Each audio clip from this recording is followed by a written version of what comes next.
Joining us live now is visiting fellow at the US Studies Centre and Sky News contributor Bruce Wolpe. Bruce, thanks for your company this afternoon. Huge developments out of the US today.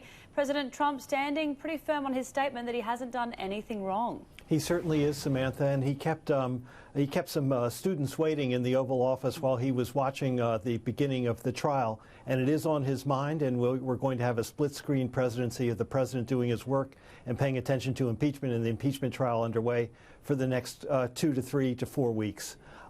President Trump is staunch in his defense. But what we saw today, and I think the big takeout of the day's proceedings, is a sense of being somber and solemn as the Senate convened. And you had 100 senators gathered with the Chief Justice to take the oath. And so all of the politics, all the hearings, all the charges and everything, they're there, but now in a setting which is designated by the Constitution as one of the most important responsibilities that senators can execute, the other being, of course, Congress declaring war.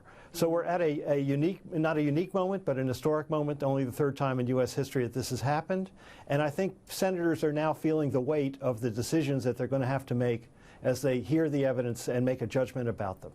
Well, the articles were sent to the Senate yesterday. Nancy Pelosi held them off for quite some time, Bruce, and now she says there's new evidence. Do we know any more about this? Yes, and what is being reported is the new evidence. I think Speaker Pelosi wanted to do a couple things.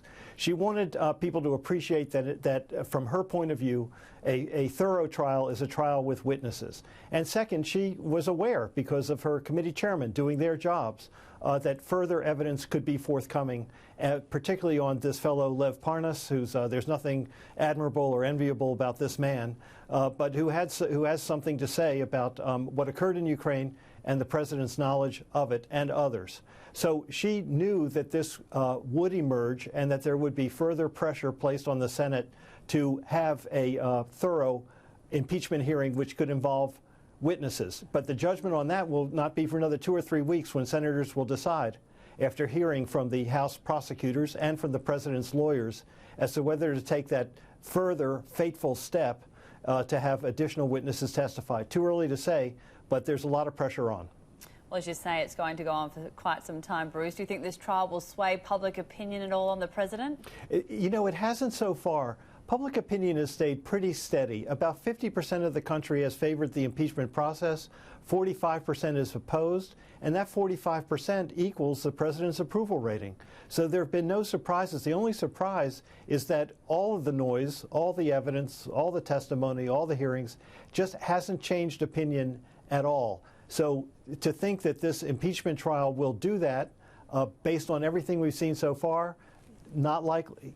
But if you do get to a further stage of witnesses, particularly John Bolton, the former national security advisor, this is a person who directly worked with the president, could have some things to say that would have a bearing on this. If that occurs, maybe. But the betting right now is no. Positions are sort of locked, and the outcome is sort of known. Bruce, it's been a fiery week for both sides. Let's go back to Iowa only a few days ago. CNN cameras caught Elizabeth Warren confronting Bernie Sanders immediately after the debate in Iowa. Let's have a listen. I think you called me a liar on national TV. What? I think you called me a liar on national TV. Let's not do it right now. You want to have that discussion, we'll have that discussion. You called me. You told me. All right, let's not do it now. I don't want to get in the middle of it. I just want to say hi, Bernie. Yeah, good. Okay. I felt a bit uncomfortable watching it. Bruce, Warren earlier claimed that Bernie Sanders told her in a private meeting around 2 years ago a woman couldn't win a presidential election. What are your thoughts on this one?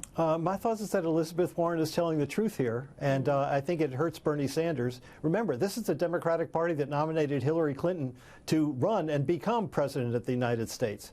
And Elizabeth Warren and Bernie Sanders, they're cut from the same cloth as far as their political and ideological beliefs are concerned.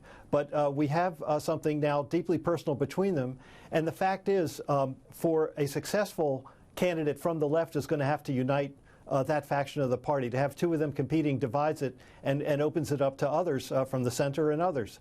So I think Elizabeth Warren has some high ground here. I think Bernie Sanders' image will suffer as a result of this. And it's just as an added volatile factor going into Iowa where there is no clear front runner, and the same in New Hampshire. And those first two primaries are really crucial. But it was great television, Samantha, as you know, highly entertaining and really worth a close listen. It was so entertaining. Well, we've wrapped up the week that has been. Looking ahead, what do you think the big headlines will be, Bruce? The headlines will be that the the impeachment trial will get underway, and it'll be the presentation of the case from the House of Representatives, the Democrats, and it will be the president's defense. It'll be very interesting to see exactly how they argue the president's case and try and nullify it and put it away. So that clash on the Senate floor before the senators and the Chief Justice will be really interesting. Also, you will have Bernie Sanders and Elizabeth Warren unable to campaign in Iowa because they will be at their desks at the impeachment trial. That opens the field for Joe Biden, Pete Buttigieg, and others not in the Senate.